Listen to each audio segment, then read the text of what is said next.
Menghadap Tuhan dan merendahkan diri,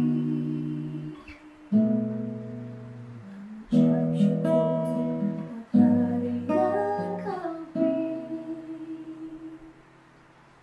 memuji Tuhan dengan senang hati. Saat pagi hariku datang lagi, menghadap Tuhan dan merendahkan diri, mengucap syukur buat hari yang Kau beri, memuji Tuhan dengan senang hati. Ku sembahkan Allah Maha Kudus, ku tinggikan Allah Maha Tinggi. Ku serahkan tubuh jiwa rohku dalam pimpinan-Mu, Tuhan. Katakan saat pagi hariku datang lagi,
Selamat pagi Bapak Ibu Saudara yang dikasihi dan diberkati oleh Tuhan. Salam dalam kasih Tuhan kita, Yesus Kristus. Saudara, hari ini kita melihat firman Tuhan dari kitab Injil Markus pasal yang pertama, ayatnya yang ke-12 dan ayatnya yang ke-13.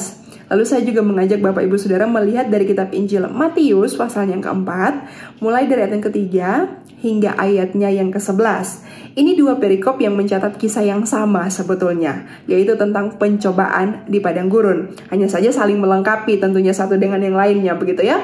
Saya akan bacakan yang versi Injil Markus. Bapak Ibu Saudara kalau tidak keberatan bisa membaca yang versi Injil Matius, karena di Injil Matius itu lebih terperinci diceritakan tentang kisah ini. Saya bacakan firman Tuhan demikian bunyinya.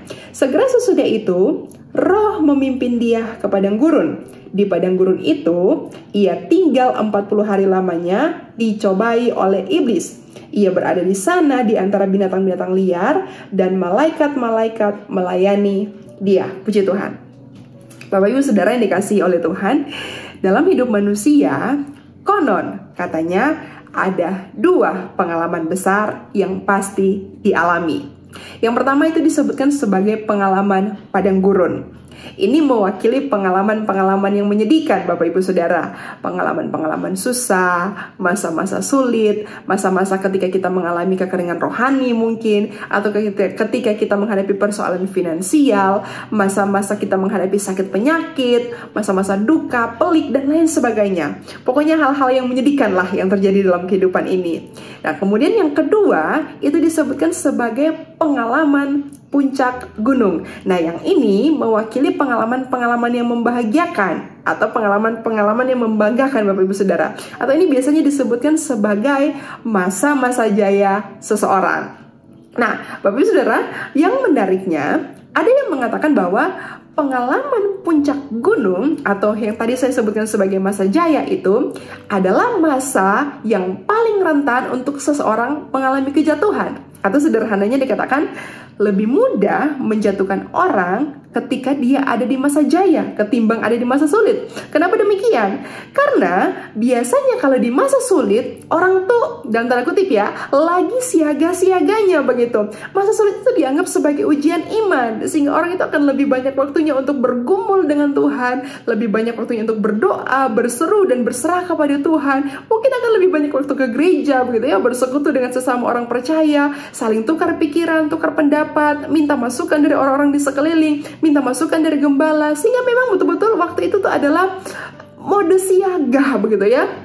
Sehingga walaupun ada pencobaan yang datang, responnya itu justru semakin memperkuat imannya. Orang itu justru makin akan bisa bertumbuh lewat pencobaan-pencobaan yang datang. Yang mungkin sebenarnya pencobaan itu bisa saja menjatuhkan dia. Tapi karena dia lagi ada di dalam mode siaga, maka yang terjadi adalah dia semakin bertumbuh di sana. Sedangkan kalau orang ada di masa jaya atau satu tahap yang dirasa sepertinya ada di puncak nih ya, biasanya itu tuh dianggap lagi lemah pertahanan imannya. Kenapa? Karena biasanya orang kalau lagi di masa-masa kejayaan, itu tuh rasanya kan segala sesuatu settle begitu kan ya Bapak Ibu Saudara, segala sesuatunya aman, semua ada dalam kendali. Wah, hidup bahagia, tidak ada hal yang perlu dikhawatirkan begitu. Nah, di masa-masa ini biasanya orang lebih mudah atau sangat mudah untuk dijatuhkan. Nah, dan ternyata Bapak Ibu Saudara, iblis juga pakai pola pikir ini saat dia ingin menjatuhkan Tuhan Yesus. Iblis merasa Yesus nih waktu ini lagi ada di masa-masa jaya nih. Karena perikop yang kita baca tadi, kalau kita naik sedikit, di situ kan menceritakan tentang peristiwa Yesus dibaptis. Dan peristiwa Yesus dibaptis itu kan adalah peristiwa deklarasi dari Allah Bapa bahwa inilah anak yang kukasihi, kepadanya lah aku berkenan. Dan itu terjadi di depan banyak orang. Jadi iblis tahu nih, wah ini nih masa-masa jayanya Yesus nih. Dan dia pikir, wah ini saat yang tepat untuk menjatuhkan Tuhan Yesus. Jadi dengan berbagai cara, dengan segala kelicikannya, dia coba untuk memikat hati Yesus. Dia coba untuk memanipulasi dengan segala tipu dayanya. Dia coba untuk bikin berbagai cara untuk bikin Yesus jatuh pada waktu itu. Firman Tuhan mencatat ada 3 hal penting yang dipakai oleh iblis untuk menjatuhkan atau untuk mencobai Yesus. Dan saudara, 3 hal ini yang kerap kali juga dikhawatirkan oleh manusia, termasuk mungkin kita di dalamnya, saya dan Bapak Ibu Saudara semua. Yang pertama itu soal bahan makanan. Dan yang kedua itu Yesus dicobai soal keamanan atau perlindungan. Dan yang ketiga itu soal masa depan. Yang pertama kan iblis bilang kepada Yesus ya. Saat itu dicatat di firman Tuhan, Yesus tuh baru selesai puasa 40 hari 40 malam. Jadi memang dikatakan di firman Tuhan, Yesus lagi lapar pada waktu itu. Iblis datang kepada Yesus dan dia bilang, kamu anak Allah kan? Dia tahu nih, Yesus baru saja dideklarasikan sebagai anak Allah. Jadi dia bilang, kamu anak Allah kan? Sekarang coba pakai kuasamu, ubah batu-batu ini jadi roti. Nah, dan kita tahu dia tidak berhasil untuk trik yang pertama ini. Lalu dia coba lagi cara yang kedua, trik yang lain. Dia katakan kepada Yesus kali ini, kamu anak Allah kan?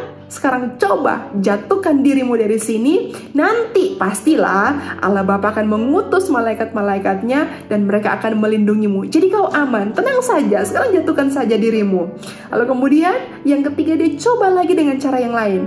Kali ini dia bawa Yesus dan dia memperlihatkan semua kemegahan. Dan dia coba mulai mengiming-imingi Yesus ya. Dengan semua itu dia katakan kepada Yesus, kamu lihat semua ini semua akan aku berikan kepadamu. Ini semua akan menjadi masa depanmu yang cerah, yang gilang gemilang. Kamu akan hidup enak, mewah, tidak perlu susah-susah. Asal kamu sujud menyembah aku. Oh, saudara, kelihatan kan ya triknya iblis nih. Dia coba pakai berbagai cara. Dia coba pakai yang pertama tadi dikatakan bahan makanan, soal roti begitu ya. Dan kemudian dia pakai cara perlindungan atau keamanan, dan kemudian yang ketiga itu soal masa depan. Dan saudara yang dikasih oleh Tuhan, kita sebagai manusia tidak bisa kita pungkiri, kita pun suka lemah atau suka khawatir jika diperhadapkan dengan ketiga hal ini. Saudara, soal bahan makanan, kalau Yesus diperhadapkan dengan roti begitu ya, batu disuruh jadikan roti. Kalau saya ingat beberapa waktu yang lalu, waktu harga beras melonjak tinggi, wah, orang-orang di mana-mana semua jadi khawatir. Senewan di mana-mana saya lihat orang banyak pasang status di sosial media khawatir karena harga beras melonjak tinggi. Kita khawatir soal bahan makanan gitu ya. Yang kedua juga soal perlindungan atau keamanan. Kita juga sering khawatir, aku aman gak ya? Anak-anakku aman gak ya? Keluargaku bagaimana? Bisnisku aman tidak ya? Semua yang aku kerjakan bagaimana? Aman atau tidak? Kita khawatir juga tentang soal rasa aman ini. Kemudian yang ketiga soal masa depan. Ini apa lagi? Kita sering khawatir, bagaimana masa depanku, bagaimana masa depan anak-anakku, bagaimana masa depan keluargaku, bagaimana karirku, dan lain sebagainya. Saudara, kita suka khawatir dengan hal-hal itu. Dan iblis senang sekali kalau dia tahu kita khawatir, Bapak Ibu Saudara, karena dia tahu itulah momen yang pas untuk bikin kita lemah dan kita bisa akhirnya jatuh. Dan itu juga saudara, trik yang coba dipakai iblis untuk menjatuhkan Yesus. Bahkan dia pilih golden time-nya untuk menjatuhkan Yesus karena dia tahu ini masa-masa jayanya Yesus. Iblis coba memikat hati Yesus. Dia coba membuat Yesus berbangga dengan status anak Allah yang baru saja dideklarasikan kepadanya sebelum peristiwa ini. Lalu kemudian dia coba menggoda Yesus dengan menawarkan bahwa sebagai anak Allah, kamu bisa menjalankan kuasamu sendiri tanpa harus sejalan dengan rancangan dan kehendak Bapa. Iblis nih coba sebenarnya mau memisahkan Yesus dengan kehendak dan rancangan Bapa. Makanya dia suruh, kamu bisa, kamu kan anak Allah, kamu punya kuasa. Pakai sekarang kuasamu sendiri. Ayo coba rubah batu itu jadi roti. Ayo coba sekarang kamu jatuhkan dirimu. Kamu punya kuasa, tenang, kamu aman. Wah saudara, iblis dengan segala tipu muslihatnya, dia coba memikat hati Yesus dengan segala hal-hal yang sebenarnya tidak lagi sejalan dengan ketetapan dan kehendak Bapa. Dan saudara, bukankah kita juga seringkali sangat mudah digoda dengan keinginan-keinginan yang mungkin kita anggap bisa kita kejar dan kita jalani sendiri. Akhirnya kita tidak lagi mempertimbangkan kehendak dan rancangan Bapa atas hidup kita.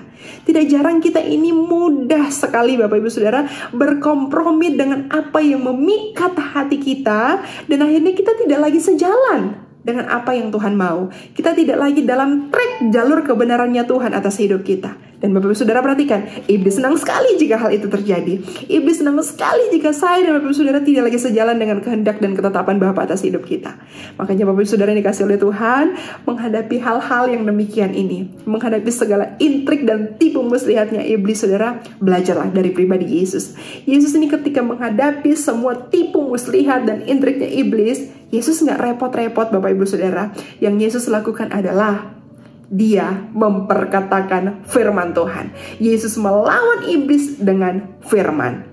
Saudara, Yesus kan jawab iblis sebenarnya sederhana ya, tapi sangat menemplak. Yesus katakan kepada iblis, ada firman tertulis, manusia hidup bukan dari roti saja, tapi dari setiap firman yang keluar dari mulut Allah. Kemudian Yesus juga jawab, ada firman tertulis, engkau harus tunduk, jangan mencobai Tuhan Allahmu, tapi justru engkau yang harus menyembah Tuhan Allahmu. Saudara, itu semua kan firman yang diperkatakan oleh Yesus. Yesus pakai itu untuk menangkal segala godaan dan tipu muslihat iblis. Saudara, kitab Efesus pun pasal yang ke-6, mulai dari ayatnya yang ke-11 sampai yang ke-17 di sana, kalau Bapak Ibu Saudara membaca, di situ menerangkan bahwa dengan firman kita dapat mengadakan perlawanan terhadap segala bentuk tipu muslihat dan serangan kuasa iblis. Jadi Bapak Ibu Saudara yang dikasih oleh Tuhan, jangan bikin iblis senang ya. Berhentilah khawatir.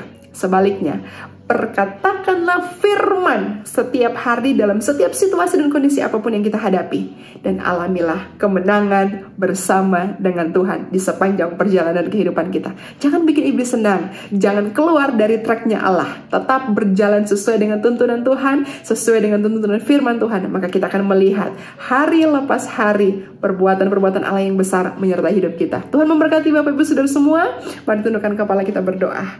Tuhan, terima kasih, Engkau sungguh baik dan sangat baik kepada setiap kami. Kami percaya kuasa-Mu dan kami pegang firman-Mu. Dan hari ini kami minta kekuatan dari Roh Kudus supaya kami mampu berpegang teguh kepada firman. Dan kami mampu menangkalkan segala pekerjaan iblis. Kami mampu berkemenangan bersama dengan Tuhan karena ada firman dalam hidup kami. Terima kasih Tuhan Yesus, tolong sertai kami sepanjang hari ini. Memberkati umat-umat-Mu dalam segala aktivitas dan kegiatan. Dalam nama Tuhan Yesus, kami berdoa dan kami bersyukur kepada Tuhan. Haleluya. Amin. Puji Tuhan. Selamat beraktivitas. Tuhan memberkati.